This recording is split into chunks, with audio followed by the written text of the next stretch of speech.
শোনো গো রূপসী কন্যা গো, কার লাগিয়া গাঁথো ফুলের মালা।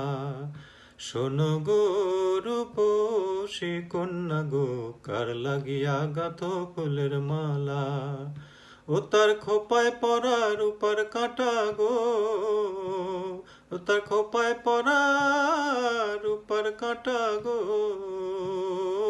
হাতে কাকুন বালা, কার লাগিয়া গাঁথো ফুলের মালা।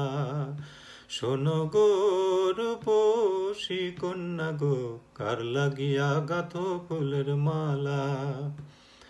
কলসি কাখে জল ভরিতে নিত্য আসো নদীর ঘাটে। কলসি কাখে জল ভরিতে নিত্য আসো নদীর ঘাটে। ও তার চিকন চাকন গঠন গঠন গো, ও তার চিকন চাকন গঠন গঠন গো, হাতে বরুণ ডালা, কার লাগিয়া গাঁথো ফুলের মালা। শোনো গো রূপসী কন্যা গো, কার লাগিয়া গাঁথো ফুলের মালা।